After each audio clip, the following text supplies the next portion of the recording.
is on. Okay. And I'm going to now go to our Bible study screen, and we're going to... You just eliminated my vocabulary. Your vocabulary.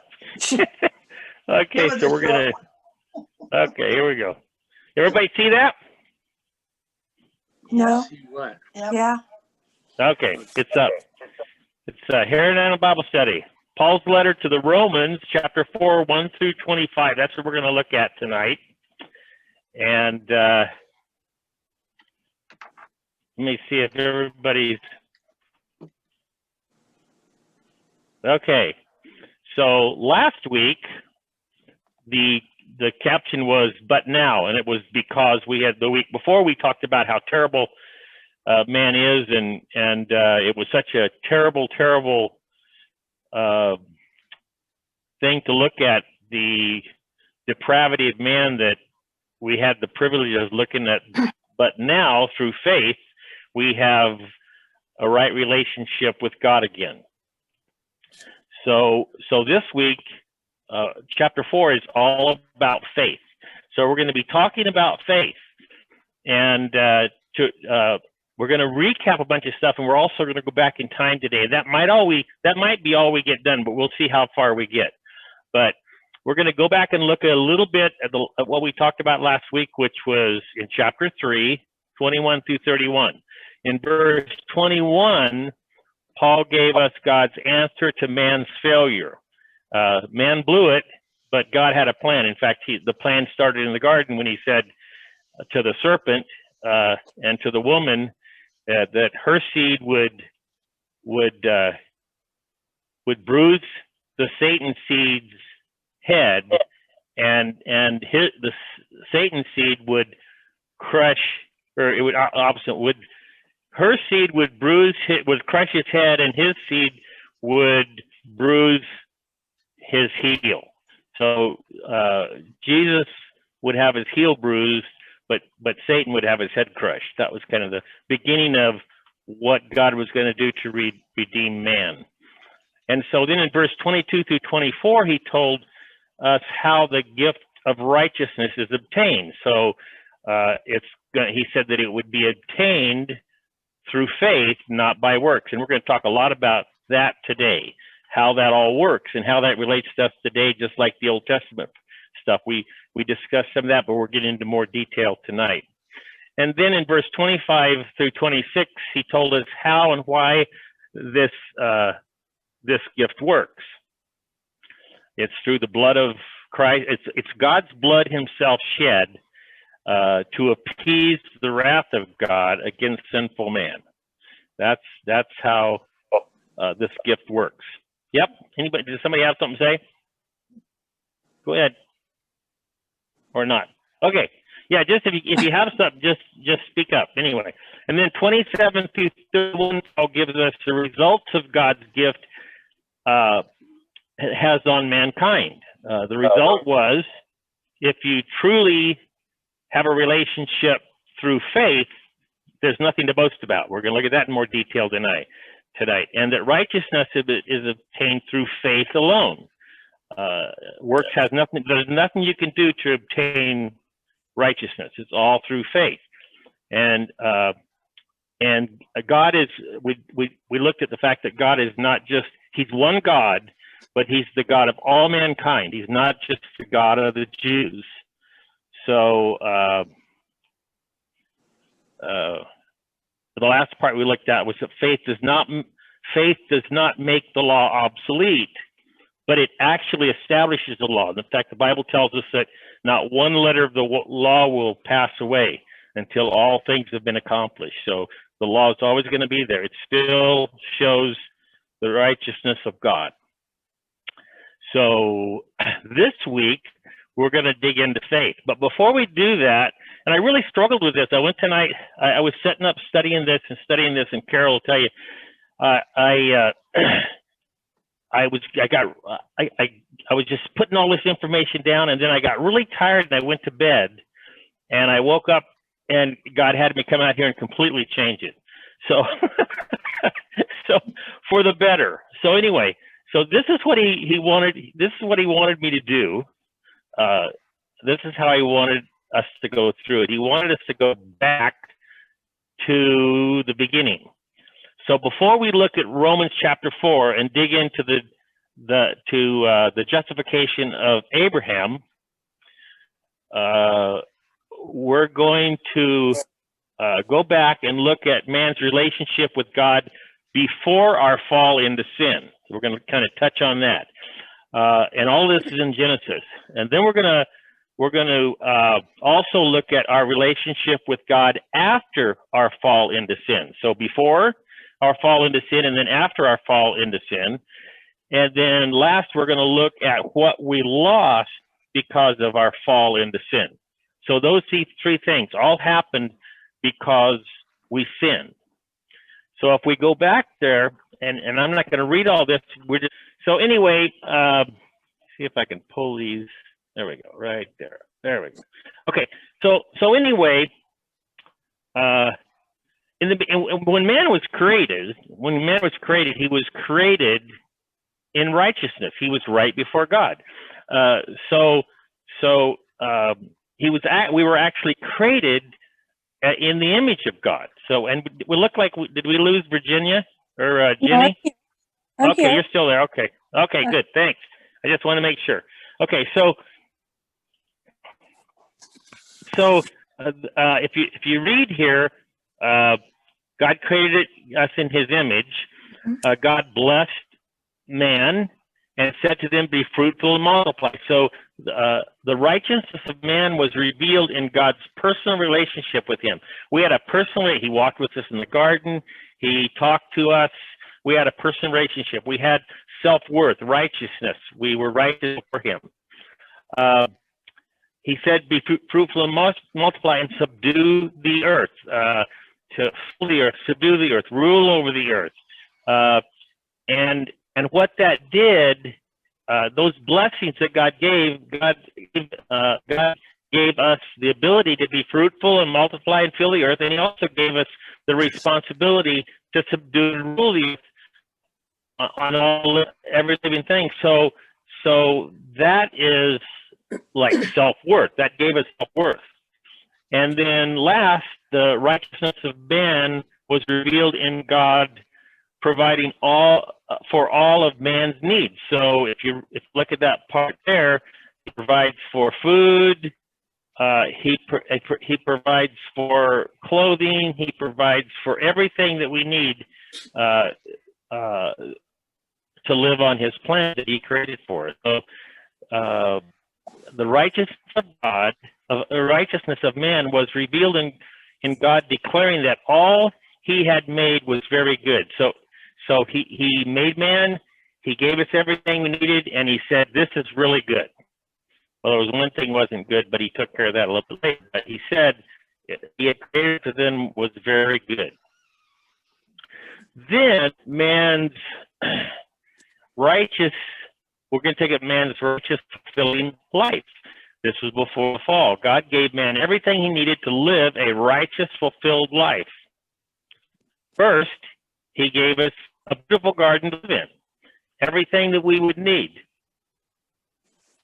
to enjoy life, a perfect, suited occupation that man enjoyed and kept him fulfilled.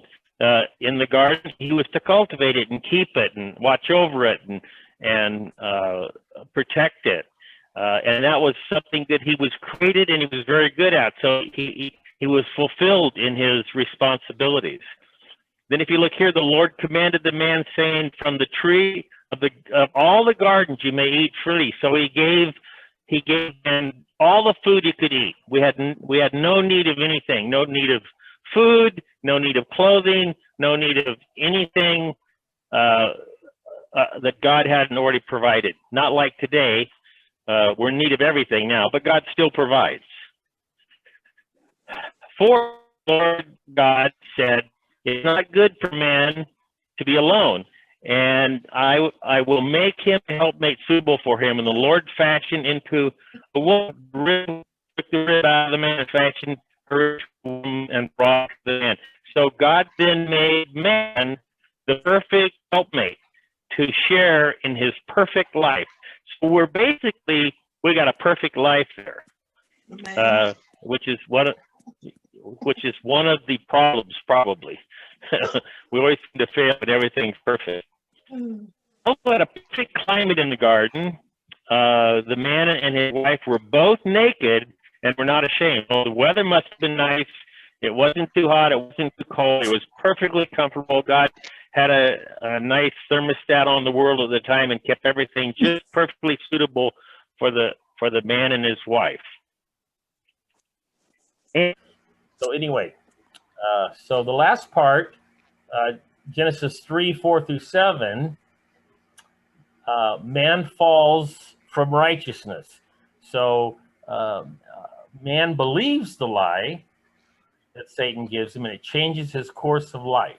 So here's how that works. The serpent said to the woman, and that reflects the fact that man turned his ear from God. Before this, man was always just focusing on God.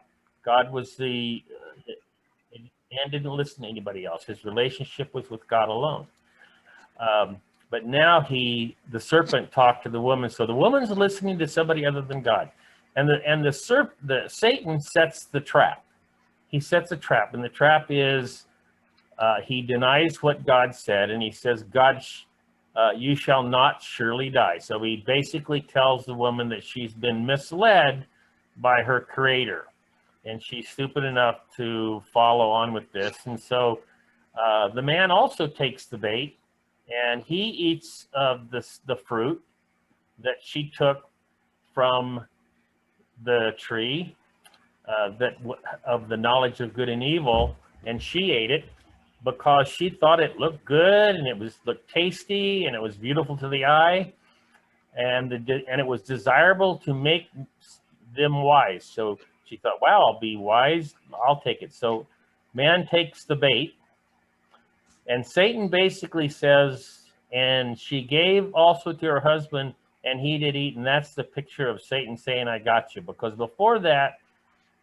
the fall hadn't taken place yet until the man ate the fruit. If he'd have thrown the snake out of the garden, he probably wouldn't be in trouble. But he didn't. He didn't throw the snake out of the garden, and Satan says, I got you. So man, where'd you get the needle and thread from? Needle and thread? I missed that one. Anyway, what's that? Oh, the fig leaf. Yeah, that's a good point. He must have. I get it. I get it, Mike. So anyway, mankind exchanged his righteousness in God for the unrighteousness of man on his own, of his own self-righteousness. So it went from righteousness before God to his own self-righteousness at that point in time. And there was some results with that happen. Man took control at that point of his destiny. And you see that in the picture that they decided, well, we're naked. They realized they were naked, so they sewed fig leaves together. And where they found the needle, I'm not sure. Probably in the haystack. And they sewed the leaves together, and that seemed to work. That seemed to work for them, but God hadn't showed up yet. And what we see now is the consequences of man's sin in chapter 3, 8-11, where man falls from righteousness and took everything away that gave him a complete and fulfilled life. That's what happened from his fall. So let's take a look at that. They heard the sound of the Lord walking in the garden in the cool of the day. And at that point in time, it's a picture of them losing their relationship with God. They heard him, but they didn't have the relationship with him anymore. And things were going to happen to kind of prove that. And the man and his wife hid themselves from the presence of the Lord God among the trees of the garden. So they lost not only their righteousness, but they lost their self-worth that God had given them. And the same thing happens today. That's the same thing. That's a part of the fall. Even today, people have lost their self-worth. And we're going to look at that in a second, which explains why in Romans things work out the way that God sets things up the way he does in Romans, because of what we lost. He's got to restore all this, and we lost our self-worth. Then the Lord God called to the man and said to him, "Where are you?" So he lost his self-image.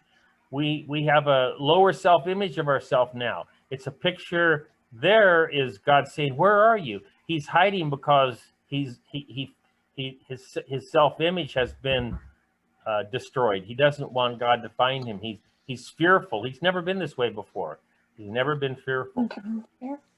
Then he said, "I heard the sound of you." Adam said, "I heard the sound of you in the garden, and I was afraid because I was naked. So I hid myself." And it was a sense of being, he lost his sense of being acceptable to God. He realized that he'd done something wrong. He disobeyed God, and he's not acceptable like he was before. God was always acceptable to him. And so was Adam to God. He was acceptable. They spent time together. This was all lost. And it's still lost if you're not in Christ. But he said, "Who told you?" God said, "Who told you you were naked?" That sense of being loved was gone. All of a sudden, they didn't realize that they had the feeling that they weren't loved anymore. Who told you were naked? Because God was just trying to get him to realize what he had done. And then number 6, they lost the loss of significance in their life when he says, have you eaten from the tree of which I commanded you not to eat? So they lost their significance in life that they had with God, and now their whole lives were going to change, and we're going to see that as we look at this next section in just a second. When man sinned against God, he lost a sense of self-worth. That's the main thing. He's been trying to get it back ever since, and you can see that in how we respond to things. So let's look at that. If you look at what man lost, there are 2 ways that fallen man tries to reestablish his relationship.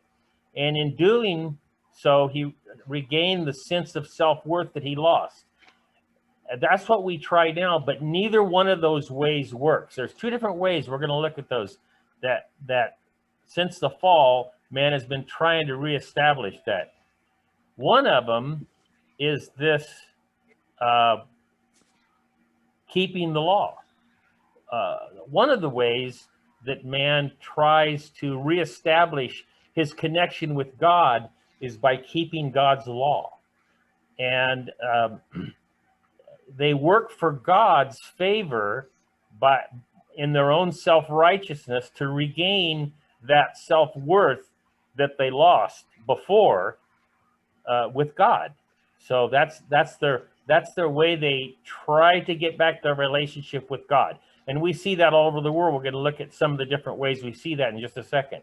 The other way that we try to get back that self-worth that we lost when we lost our self-righteousness or our righteousness with God is we do it towards man to keep up our appearances. We want man to look at us and say, and we want to get our self-worth from man. So the idea there is man's self-righteousness uses his self-righteousness to regain self-worth before men. So one way we do it is before God, and that's through our self-righteousness doing works for God. And the other one is to build ourselves, because we don't have that connection with God anymore. So now we reach out to our fellow man to have that self-worth that we lost.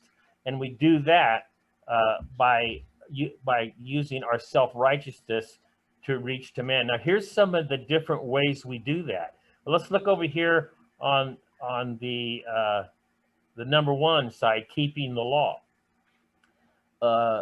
Look at the top. We're seeking justification by keeping the old covenant law. Man thinks that he can reconnect with God by keeping the laws in the Bible. That doesn't work. Never has worked, and God says it won't work.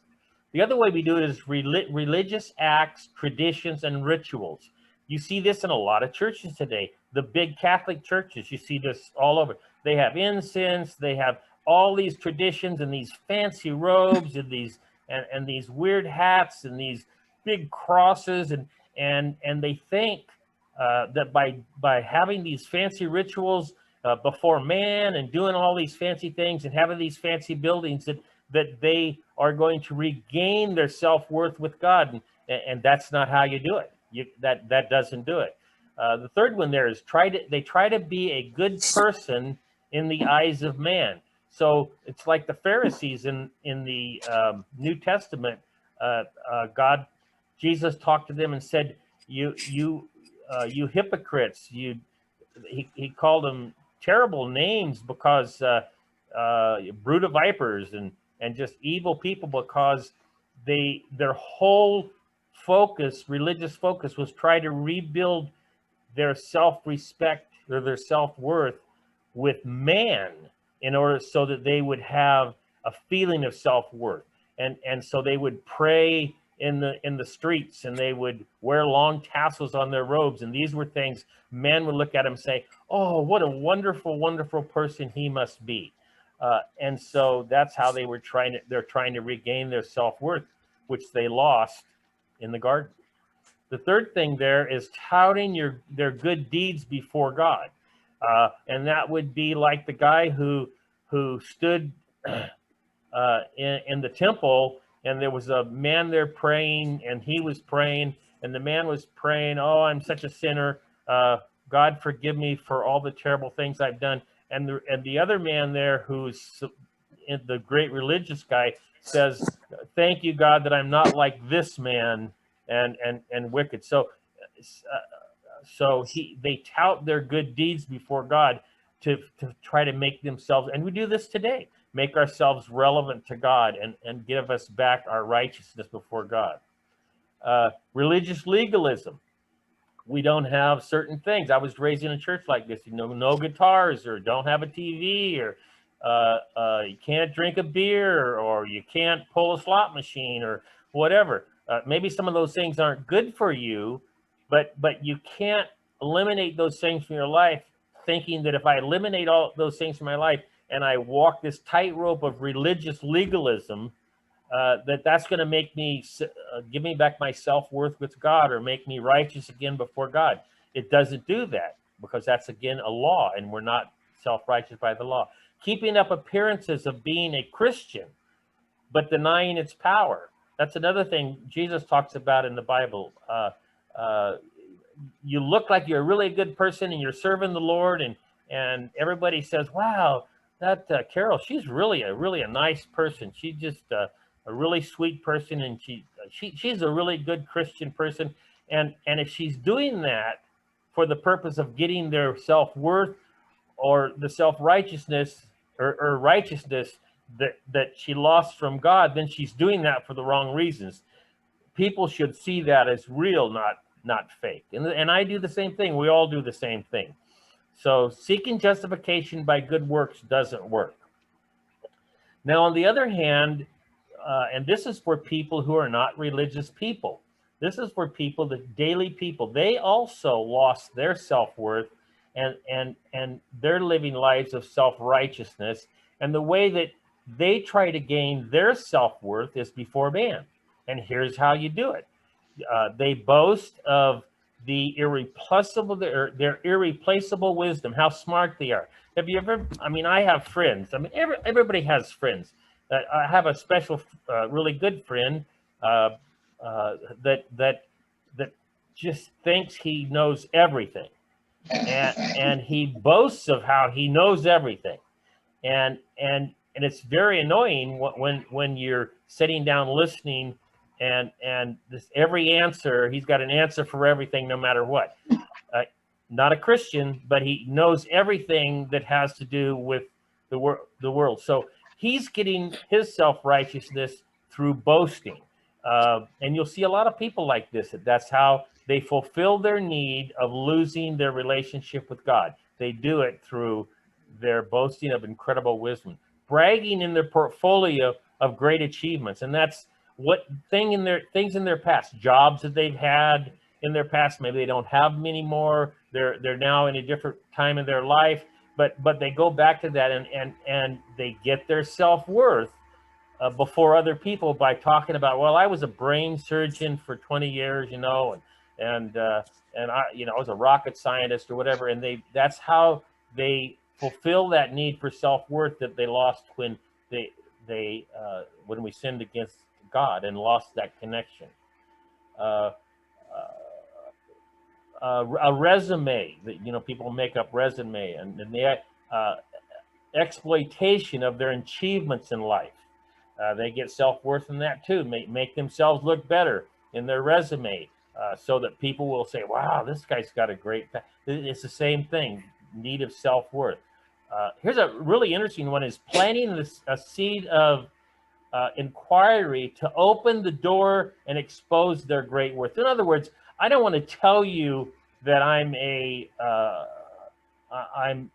have an office right next door to Bill Gates, and I'm a computer programmer, number one, and I've done everything. I don't want to tell you that I'm the one that invented the computer. So I will say something like, Bill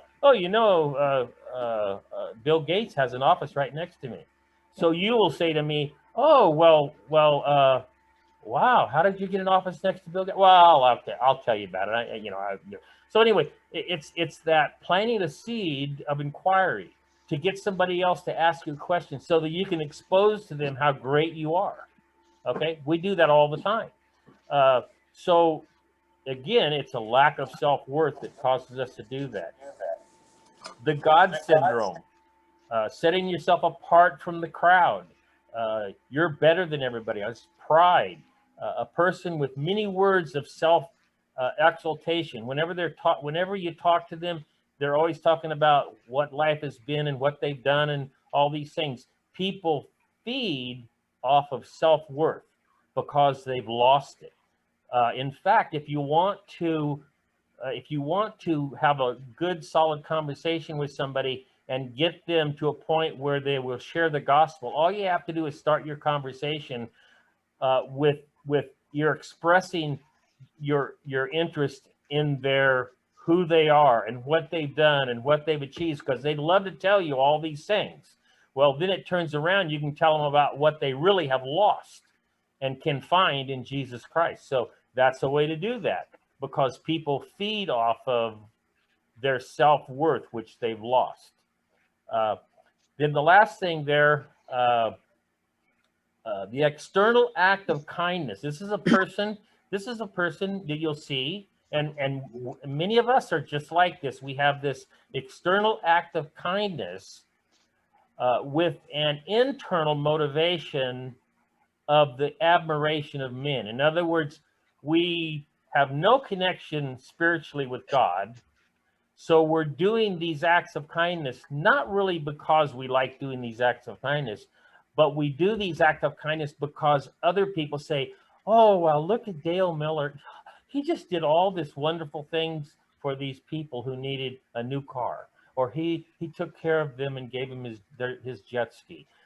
So it's that picture of trying to get self-worth, me trying to get self-worth by acts of kindness, even though it's not from my heart. That's where we are now when we get to this passage that we're getting to. And that's Romans 4, 1 through 25.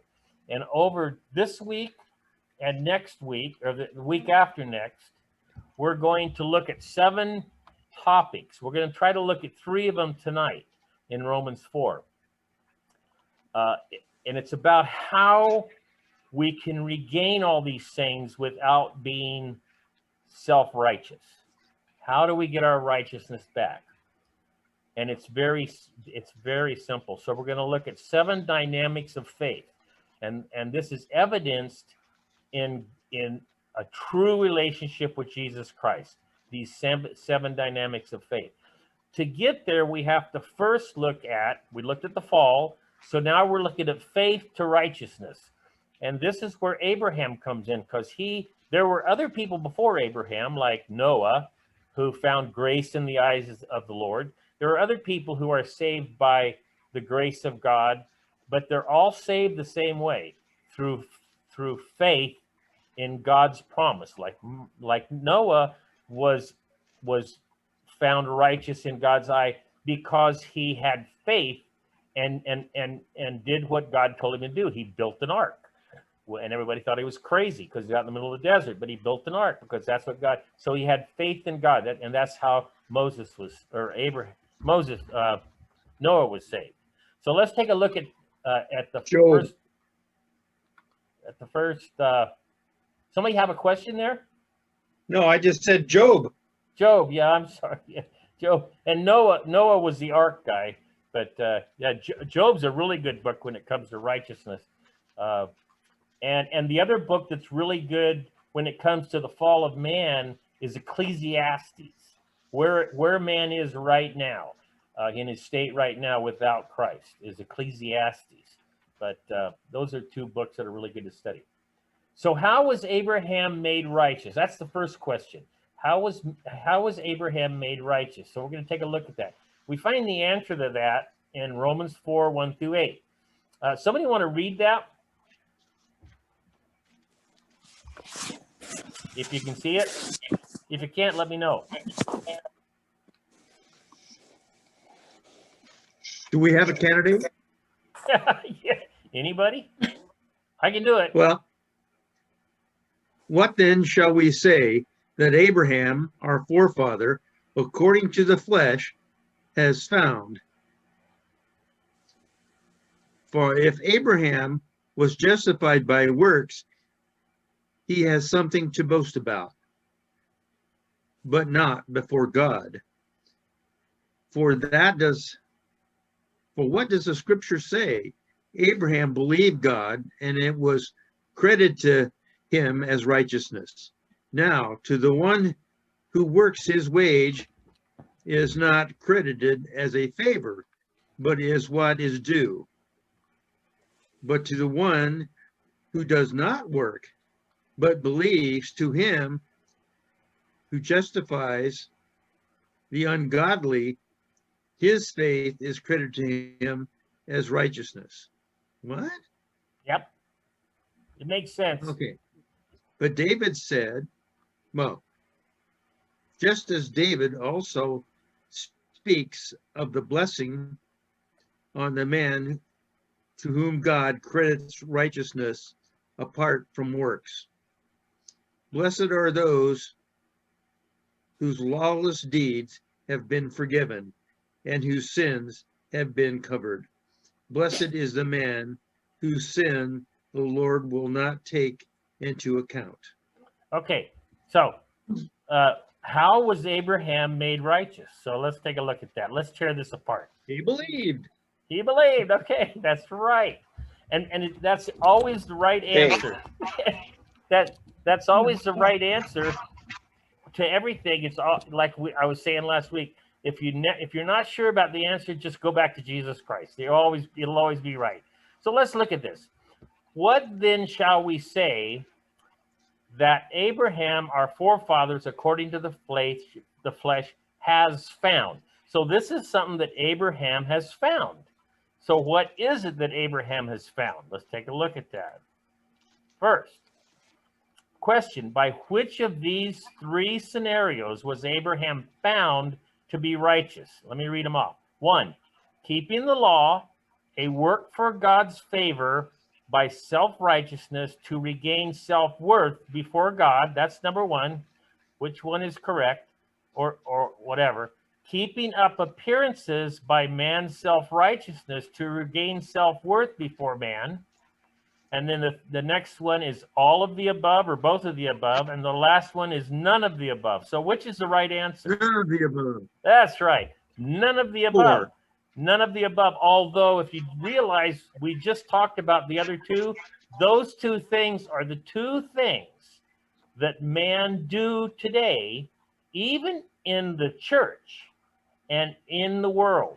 The other two things, 1 and 2, are actually the things that man tries to do to have a right relationship with God, even though neither one of those will work.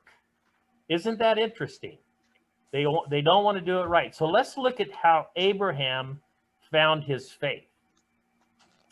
For if Abraham was justified by 1 and 2 by works, he has something to boast about, but not before God. So if Abraham was justified by his works, he could boast that he did it all on his own and had no need of God in his life. Well, that doesn't work, right? That isn't going to fly. So there's got to be another way that Abraham is justified. It can't be by his own personal works. For what does the scripture say? It says, Abraham believed God, and it was credited to him as righteousness. So Abraham believed God, which is faith and trust in God. That's what believing God is. It's having faith and trust that what God is telling me is true. And God credited that, and credited means he reckoned it or considered it towards Abraham. He reckoned it, he credited it as righteousness back to his account. So he credited Abraham's account with righteousness on the account that Abraham believed. That was it. Can you find anything else in that verse that Abraham could have done other than believe that would have made him righteous before God? No, it's not there. So let's look. So now to the one who works, which Abraham didn't do, his wage is not credited as a favor, but as what is due. So if you go out and work on a job, that wage is not credited as a favor.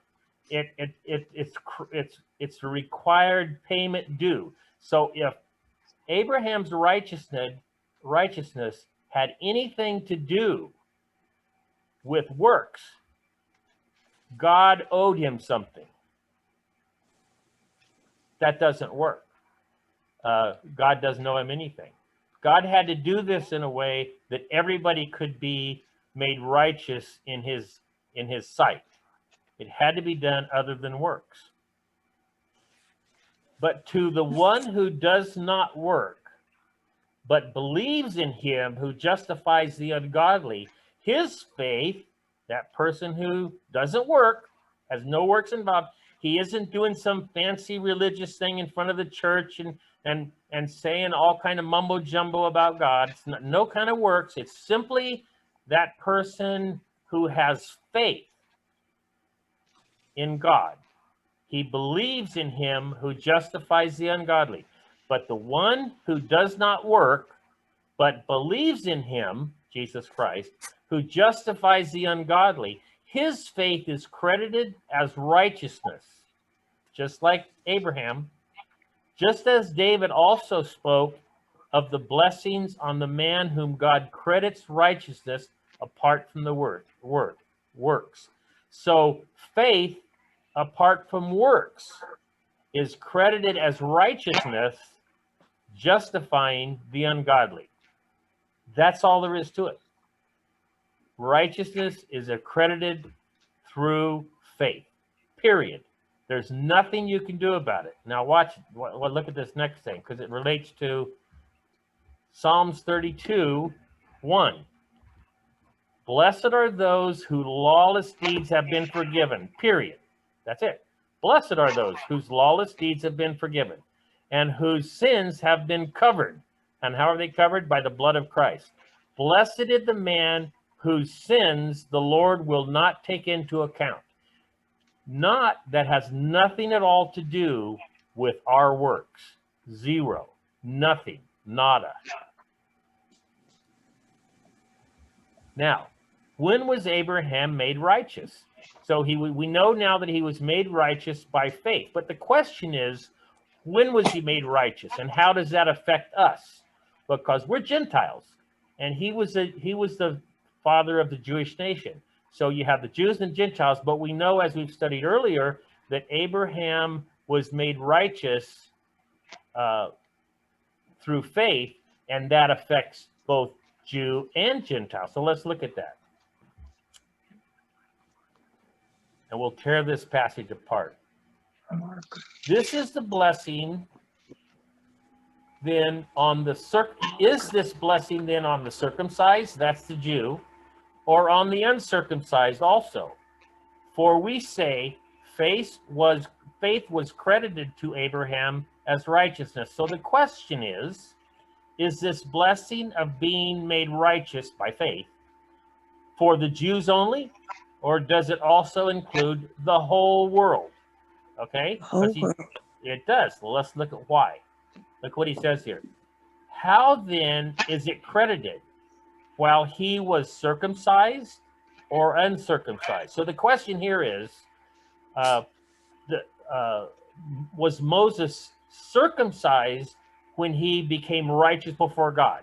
When he was Moses circumcised when he had faith, and that faith was credited to him as righteousness? Was that done when he was circumcised or when he was uncircumcised? And the answer to that question is that he found righteousness was credited to Abraham when before he was circumcised. So that means that anybody, whether they're of the circumcision, which is the Jewish nation, or the Gentile nation, which is the uncircumcised, anybody can be saved by faith only and receive their righteousness back before God, even though they aren't of the circumcision. So that means it's the whole world. It has the power, including us. We have the same thing. So not while circumcised, but uncircumcised, if you read right up here. And he received the sign of circumcision, a seal of righteousness of the faith which he had while uncircumcised. So uncircumcised, he had the faith. When he was circumcised, it was that seal. The circumcision was just a seal, a sign that Abraham was sealed by faith, being found righteous before God while still uncircumcised. That's what that meant. Now, how does that relate to us today with our relationship to Jesus Christ? The same idea works today. How does this relate to us today regarding baptism? Okay, how does it relate regarding baptism? Today, baptism is a sign that you were sealed by faith in Jesus Christ, in whom you have been declared righteous before God while still unbaptized. And the thief on the cross is a perfect example of that. Doesn't mean that you don't have to be baptized, and we talked about this before, but baptism is just a sign of what has already taken place in your heart through faith.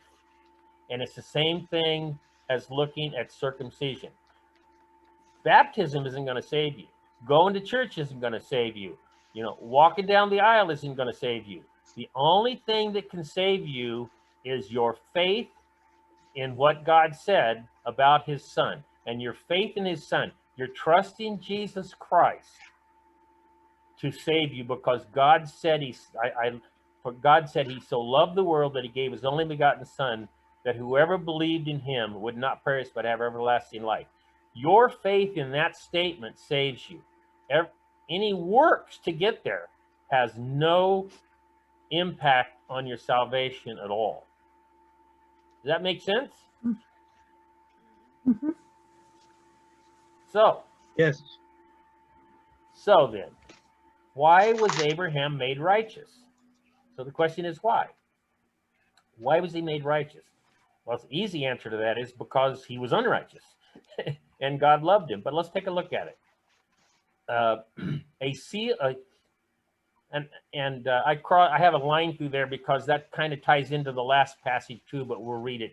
And he received the sign of circumcision, which we just discussed, a seal of righteousness of the faith which he had while uncircumcised, so that he might be the father of all who believe without being circumcised. Now think about that. And there's a lot of circumcision. It's very confusing, but it really makes sense. We'll try to tear it apart so it makes sense to you. It makes perfect sense. Being the righteous, that righteousness might be credited to them, and the father of circumcision, to those who not only are of the circumcision, but who are also fellows in the steps of followers in the steps of faith of their father Abraham. Notice that their father Abraham, which he had while uncircumcised. Okay, boy, that's crazy. You got to really tear this apart. But this is really cool, actually. Look at this. So the sign was of circumcision revealed. It was a seal for righteousness of faith, which he had while uncircumcised. So Abraham received righteousness through faith while he was uncircumcised. That's very important. Why is that important? So that he might be the father of all who believe without being circumcised, that righteousness might be credited to them. Who's he talking about? Gentiles. Who's he talking about? Talking about everybody. Everybody. You don't have to be. That's exactly. You don't have to be Jewish. That's exactly right. He's talking about the whole world. That's exactly right, Mike. So this is where we fit in. It's really, did you realize that through faith in Jesus Christ, who was of the lineage of Abraham, that we are, no, we're not Jews, but we are, as we looked at last week, we received the same blessing that God blessed the Jews with through our father, Abraham. It's by Abraham's seed that he becomes the father of many nations. And that includes America, Christians in America. He becomes the father of many nations. Abraham is our father in the flesh, just like he was to the Jewish people. Isn't that interesting? That's what he's saying there. Let's look at this.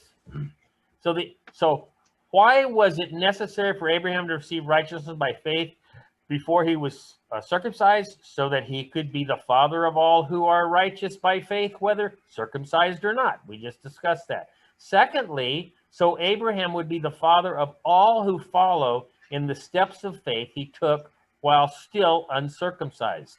So, and that's where we fall in. Look at Genesis 17:5. No longer shall your name be Abram. Remember we talked about that last week.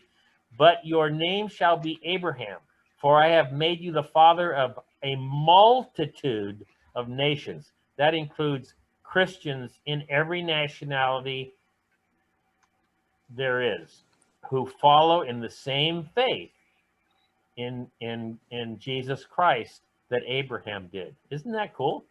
I find that real interesting. Mm-hmm. So anyway, that came out pretty good. It's about 8 o'clock. So we have 4, 5, 6, and 7, which we haven't covered. We're going to cover that next week. What? Well, week after next. We're going to cover that the week after next.